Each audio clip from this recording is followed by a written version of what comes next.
दिना जहेलम की तहसील दीना के नवाही गांव धनियाला में हाजी गुलाम जाफर के एजाज में एक प्रोकार जियाफत का इनेकाद किया गया। तकरीब में मुख्तलिफ शुबहाए जिंदगी से ताल्लुक रखने वाली शख्सियात ने शिरकत की। मजीद तफसीलात जानिए अमदाद चौहान की इस रिपोर्ट में। जिला झेलम की तहसील दीना की धरती एक बार फिर मेहमान नवाजी और खुलूस की खुशबू से महक उठी जब दीना के नवाही गांव धनियाला में हाजी गुलाम जाफर के एजाज में पुरवकार ज़ियाफत की तकरीब मुनक़िद हुई।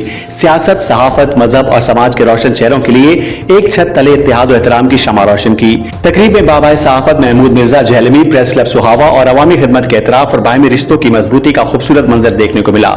मजीद जानते हैं अमदाद चौहान की इस रिपोर्ट में। यूनियन काउंसिल धनियाला की चेयरमैन और मियां मोहम्मद बख्श ट्रस्ट के फाइनेंस सेक्रेटरी हाजी गुलाम जाफर के एजाज में मुनक़दा इस पुरवकार ज़ियाफत में सैकड़ों अफराद ने शिरकत की। तकरीब का एहतमाम हाफिज मोहम्मद याकूब, दातार राय, यूसुफ रजा धनियाला, हाफिज मोहम्मद अयूब और उनके अहले खाना की जानिब से किया गया।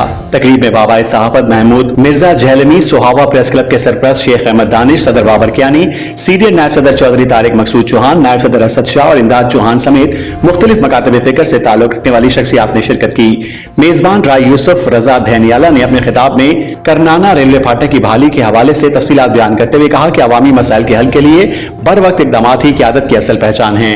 उन्होंने बताया कि साबिक नाजिम हाफिज फिताउल मुस्तफा की दरख्वास्त पर हाजी गुलाम जाफर की कोशिशों से रेलवे हुकाम से राब्ता करके महज 2 रोज में बंद फाटक को बहाल करवाया गया। इस मौके पर हाफिज मोहम्मद याकूब दातार की सेहतयाबी पर भी मुसरत का इजहार किया गया।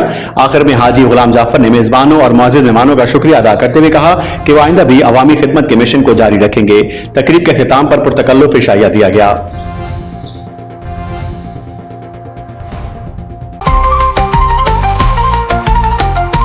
आज तक पाकिस्तान न्यूज, खबर सच के साथ।